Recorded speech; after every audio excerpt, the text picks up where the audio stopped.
আসসালামু আলাইকুম রহমতুল্লাহ। আমরা এখন অত্যন্ত একটি কঠিন সময় পার করছি, যখন ইরান এবং ইসরায়েল যুদ্ধে ইউএসএ অর্থাৎ ইউনাইটেড স্টেটস অফ আমেরিকা যুক্তরাষ্ট্র জয়েন করছে। Now we are passing very alarming time while the USA is joining in a war against Iran. এবং এই যুদ্ধে হাজার হাজার মানুষের মৃত্যু হবে। In this war the thousands of peoples lives will be killed.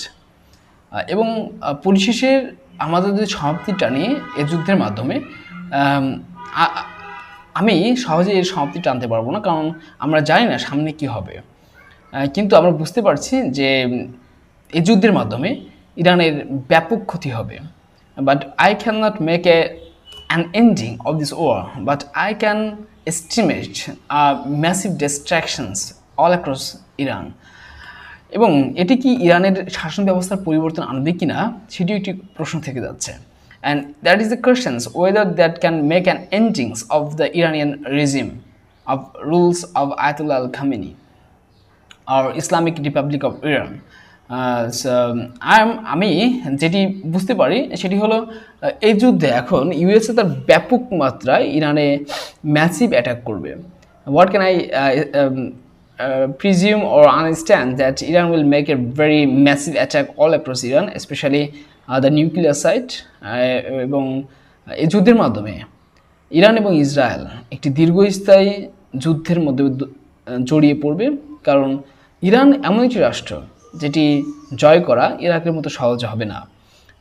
Now what can I understand that the Iran will be under big attacks, but the Israel or USA cannot easily get a victory over Iran, because Iran is not like that, a weak country like the Iraq.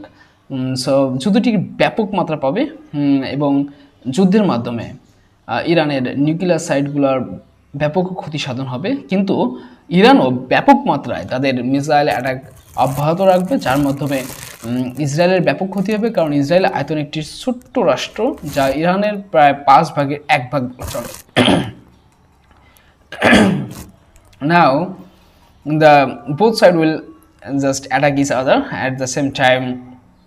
The Iranian state and Israel states will be under massive attack, but Israel will be faced very massive distractions because its area is very smaller than the Iran.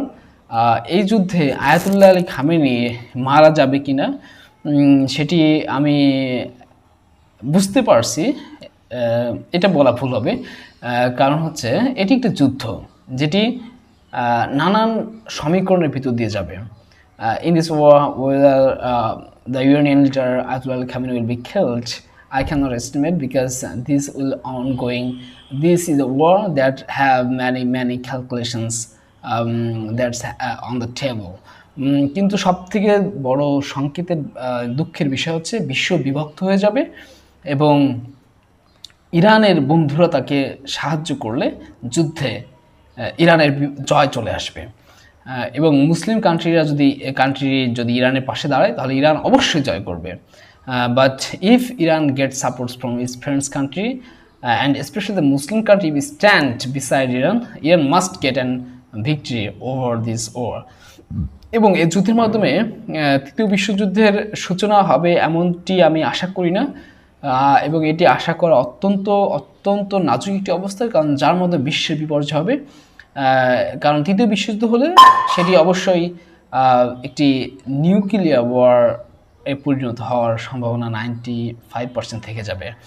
And if the war turns to the third world war, I cannot say, but if I say, that's a very alarming news for everyone, because there will be a nuclear war and millions of people's lives will be killed, okay, death, and the distractions of public wealth everywhere.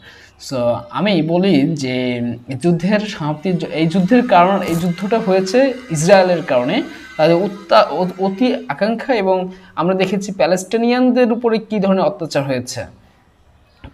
50,000-এর বেশি প্যালেস্টিনিয়ানদেরকে হত্যা করা হয়েছে, 50,000-এর বেশি। আর lakh lakh Palestine আহত হয়েছে, তাদের ঘর বাড়ি সব কিছু পুড়িয়ে দেওয়া হয়েছে। এটি ইসরায়েলের একটি উচ্চাকাঙ্ক্ষা, এবং এই উচ্চাকাঙ্ক্ষা যদি ইউএসএ এখানে চলে আসে, ইউএসএ যদি এখানে চলে আসে তাহলে কি হবে?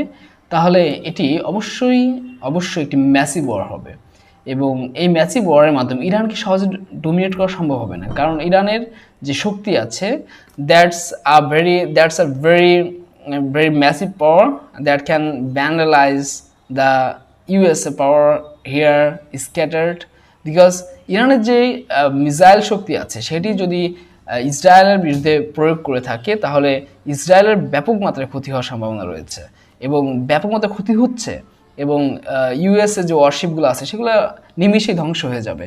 বাট ইরানের ব্যাপক ক্ষতি হবে, ইরানের লক্ষ লক্ষ মানুষ মারা যাবে, ইরান তাদের নিউক্লিয়ার সাইটগুলো ধ্বংস হবে। So all things is very very alarming, because all that matters are on the table to calculate the war's benefits and losses, but that's all are happening because of the war and the high ambitions of Israelis, especially the Netanyahu government, to make a rule all across the Middle East and all across the world, to have the command. So that must have to be stopped here. Not more escalations of the war, but that will not be stopped here. I am coming with another news next. Wars are ongoing all across the world, especially the Iran and Israel casualties. Thank you.